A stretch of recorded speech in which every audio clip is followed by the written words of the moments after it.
Assalamualaikum warahmatullahi wabarakatuh. Saya Fadia Rahadatul Aisy dengan nomor induk mahasiswa 122101033 dari program studi Akidah dan Filsafat Islam Fakultas Usuluddin Universitas Islam Negeri Sunan Gunung Jati Bandung.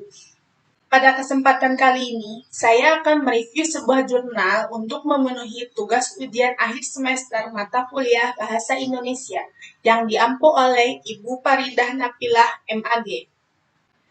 Jurnal yang akan saya review berjudul Sejarah Perkembangan Bahasa Indonesia yang disusun oleh Trida Sepelita, dosen Universitas Buana Perjuangan Karawang. Indonesia merupakan sebuah negara berkembang di kawasan Asia Tenggara. Letak geografis Indonesia yang terdiri dari berbagai pulau mengakibatkan Indonesia memiliki banyak sekali perbedaan. Budaya dan bahasa yang berbeda menjadi sebuah keunikan bagi bangsa Indonesia.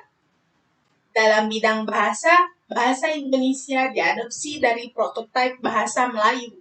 Bahasa Melayu telah dipakai sebagai lingua franca selama berabad-abad sebelumnya di kawasan tanah air. Perubahan sosiokultural pada tata kehidupan masyarakat terus berlangsung searah dengan perkembangan zaman, termasuk kedudukan bahasa Melayu bagi bangsa Indonesia. Pada saat kemerdekaan, bangsa Indonesia memerlukan alat pemersatu dalam berinteraksi antar suku bangsa yang ada di Indonesia. Pada peristiwa Sumpah Pemuda, tanggal 28 Oktober tahun 1928 ditetapkan bahasa Melayu sebagai bahasa Indonesia. Penetapan itu pun merupakan awal bahasa Indonesia menjadi bahasa nasional bangsa Indonesia.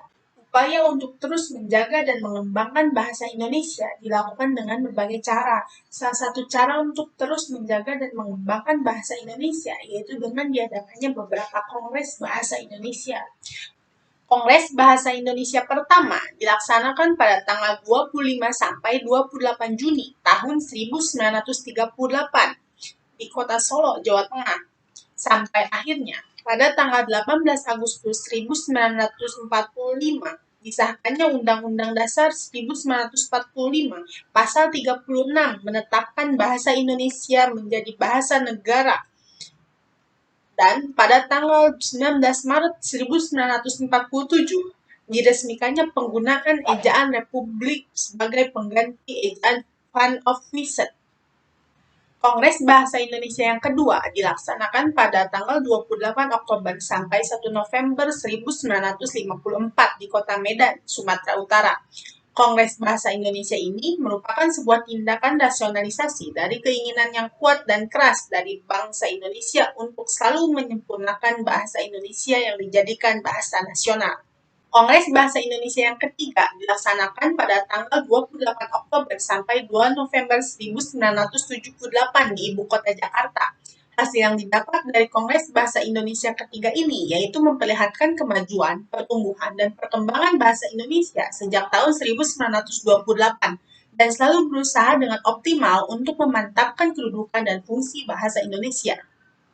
Kongres Bahasa Indonesia keempat diselenggarakan pada tanggal 21 sampai 26 November 1983 di Jakarta, menghasilkan kesepakatan bahwa pembinaan dan pengembangan bahasa Indonesia harus lebih ditingkatkan sehingga amanat yang tercantum di dalam GBHN yang mewajibkan kepada seluruh warga negara Indonesia untuk menggunakan bahasa Indonesia yang baik dan benar.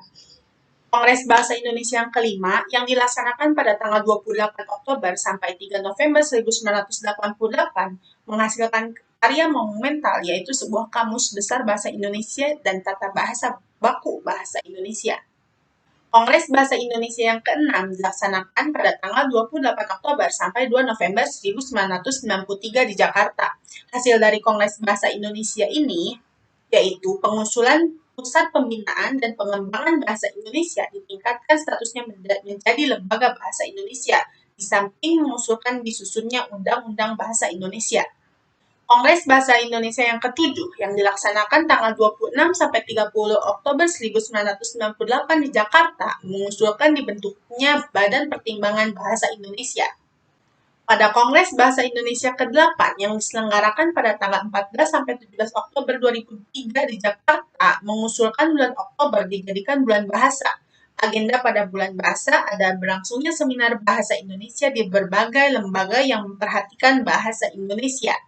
Kongres Bahasa Indonesia yang ke-9 yang dilaksanakan pada tanggal 28 Oktober sampai 1 November 2008 di Jakarta merupakan kongres yang berskala internasional yang menghadirkan pembicara-pembicara dari dalam dan luar negeri.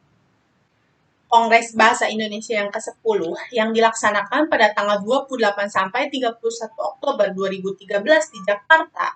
Hasil dari Kongres Bahasa Indonesia ke-10 merekomendasikan yaitu Menteri Pendidikan dan Kebudayaan merekomendasikan hal-hal yang perlu dilakukan pemerintah. Pada dasarnya, kongres-kongres yang dilaksanakan merupakan wujud dari eksistensi bahasa Indonesia sebagai bahasa nasional yang harus tetap berkembang sesuai dengan perkembangan zaman dari masa ke masa. Dari kongres yang telah dilaksanakan telah menghasilkan beberapa inovasi yang ditunjukkan untuk eksistensi bahasa Indonesia seiring dengan perkembangan zaman dan teknologi. Dalam konteks kedudukannya sebagai bahasa nasional negara Indonesia, bahasa Indonesia memiliki fungsi 1. Lambang kebangsaan Indonesia, lambang identitas nasional, alat pemersatu berbagai suku bangsa yang berlatar belakang sosial budaya dan bahasa yang berbeda, dan alat perhubungan antar daerah dan antar budaya. Sebagai sebuah simbol identitas nasional, bahasa Indonesia merupakan cerminan dari nilai-nilai sosial budaya bangsa yang mendasari rasa nasionalisme bangsa Indonesia. Melalui bahasa Indonesia, bangsa Indonesia berusaha untuk mengkristalisasikan semangat kebersamaan berbangsa dan bernegara. Dilandasi hal tersebut, sudah sepatutnya bahasa Indonesia dilestarikan dengan seutuhnya. Begitu pula dengan kebanggaan individu untuk berbahasa Indonesia, agar senantiasa memakai bahasa Indonesia sebagai bahasa sehari-hari, sehingga terwujud sikap positif bangsa Indonesia terhadap bahasanya sendiri. Untuk itu, kesadaran akan kaidah pemakaian bahasa Indonesia harus selalu ditingkatkan.